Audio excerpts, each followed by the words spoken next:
नमस्ते जी। सत्यार्थ प्रकाश स्वाध्याय एवं प्रवचन माला 176वीं श्रव्य कणिका। आप सभी धर्म प्रेमी महानुभावों का हार्दिक स्वागत है। छठे समुल्लास में राजधर्म विषय में हम तीन विद्याओं की बात कर रहे थे कि आन्वीक्षकी वार्ता, त्रयी वार्ता और दंड नीति, इनके विषय में हम आपको बता रहे थे। तो शुक्र नीति सार में ये श्लोक आए हैं।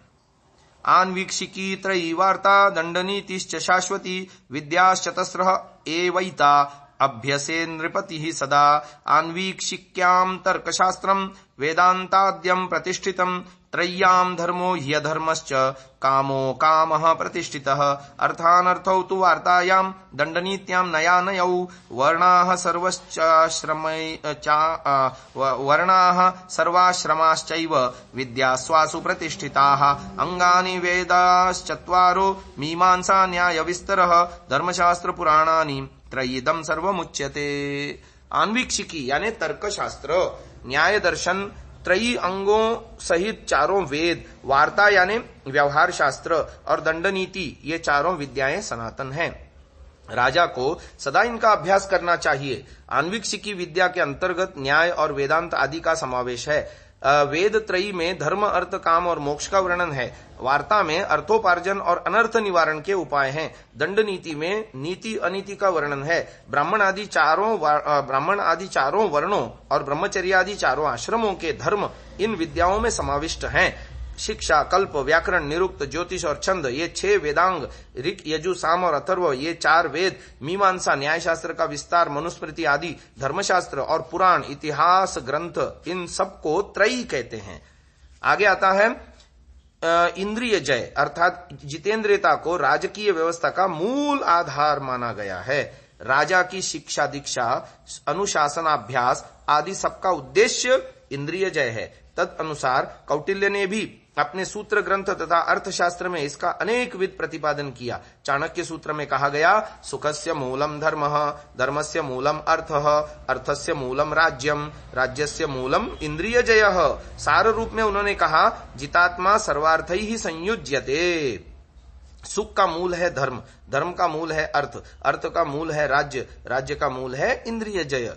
और जिसने अपने आप को जीत लिया है वो ही सब प्रकार से समर्थ और संपन्न हो सकता है। इस प्रसंग में उन्होंने विस्तार पूर्वक लिखा, विद्या विनय हेतुरिंद्रिय जयः काम क्रोध लोभ मद मान हर्ष त्यागात् कामः कर्णत्व गक्षि जिह्वा घ्राणेन्द्रिय यानाम शब्द स्पर्श रूप रस गंधेष्वि प्रतिपत्तिरिंद्रिय जयः शास्त्रानुष्ठानं वा कृत्स्नं हि शास्त्रमिदमिंद्रिय जयः तद्विरुद्ध वृत्ति वश्येन्द्रिया तुरंतोपि राजा सद्यो विनश्यति। कौटिल्य अर्थशास्त्र।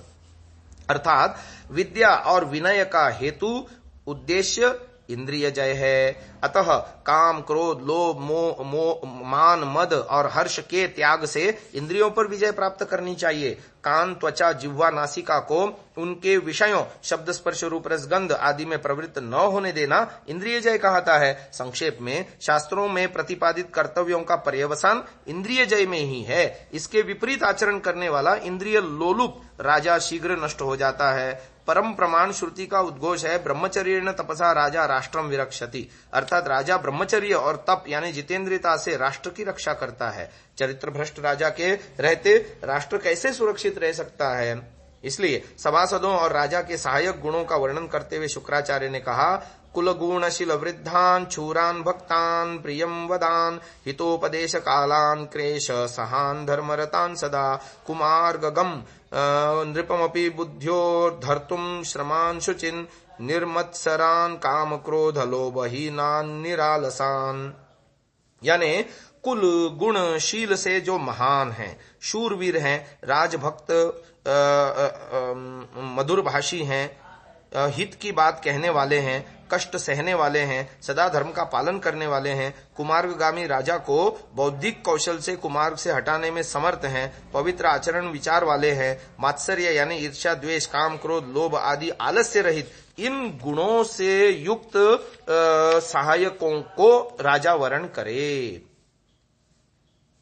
फिर आया व्यवहार विदः प्राज्ञा वृत्तशील गुणान्विताः रिपौ मित्रे समाये च धर्मज्ञाः सत्यवादिनः निरालसा जित क्रोध काम लोभा प्रियं वदाः सभ्याः सभासदः कार्या वृद्धाः सर्वासु जातिषु। जो लोक व्यवहार में कुशल हैं, बुद्धिमान, सदाचार, शील आदि गुणों से सुविभूषित हैं, व्यक्तिगत स्तर पर शत्रु तथा मित्र में समभाव रखने वाले हैं, राग द्वेष रहित, निष्पक्ष, धर्मज्ञ, सत्यवादी, आलस्य रहित, काम क्रोध और लोभ के विजेता, मधुरभाषी, सभा में साधु, सभी जातियों में ऐसे जो वृद्ध लोग मुखिया चौधरी हैं, उन्हें निर्णय करने वाली सभा का सभासद बनाना चाहिए। अध्याय 4 श्लोक 17 में इन्हीं गुणों को दोहराया गया है। वहां अंतिम वाक्य के शब्द इस प्रकार हैं, राज्या नियोजितव्यास्ते सभ्याः सर्वासु जातिषु तौर्यत्रिकम। एक विशेष प्रकार के वाद्य तुरही, जिसको तुतारी भी कहते हैं, त्रिक नृत्य गीत वादित्राणी तौर्यत्रिकम, गाना बजाना और नाचना, इन 3 क्रियाओं के समूह को त्रिकम कहते हैं।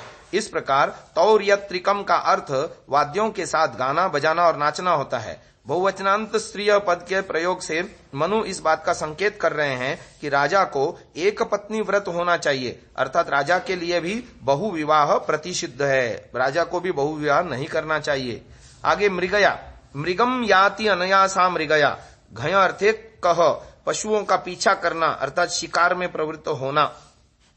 पैशून्यम अविज्ञात दोषाविष्करणम साहसम साधोर बंधनादि निग्रह दोषच्छद्मवधः ईर्ष्यान्य गुणा सहिष्णुता परगुणेषु दोषाविष्करणम असूया अर्थदूषणम अर्थानाम अपहरणम देवानाम अदानम च वाक्पारुष्यम आक्रोशादि दंडपारुष्यम ताडनादि एषोष्ट परिणामो व्यसनगणः क्रोधात् भवति।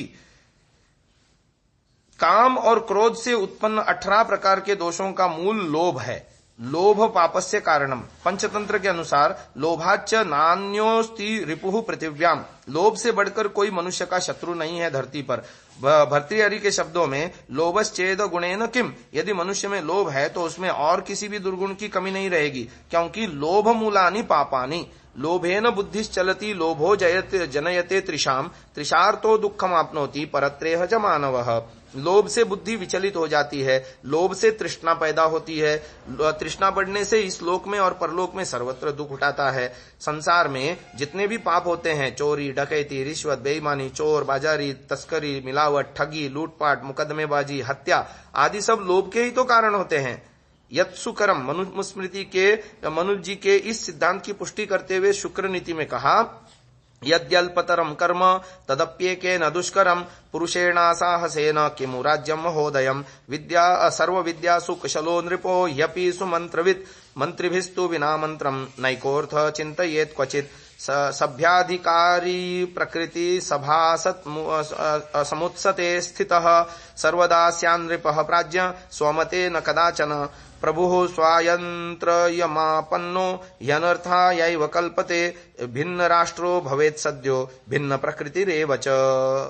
इसका अर्थ है छोटे से छोटा कार्य करने वाला अकेले मनुष्य के लिए, छोटे से छोटा कार्य भी अकेले मनुष्य के लिए करना दुष्कर होता है। फिर महान अभ्युदय वाले राज्य कार्य को केवल असहाय अकेला पुरुष कैसे चला सकता है। सभी विद्याओं में निपुण और भलीभांति मंत्रणा विचार करने वाला भी अकेला राजा मंत्रियों के बिना कभी किसी व्यवहार के विषय में कोई निर्णय न करे।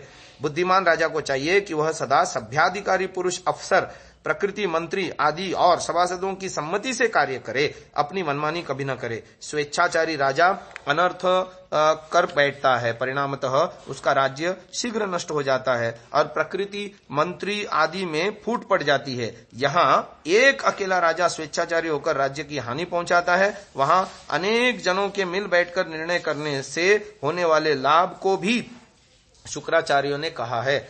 आगे वाले श्रव्य कणिकाओं में हम इसकी चर्चा आपके सामने करेंगे। अभी के लिए इतना ही। ओम।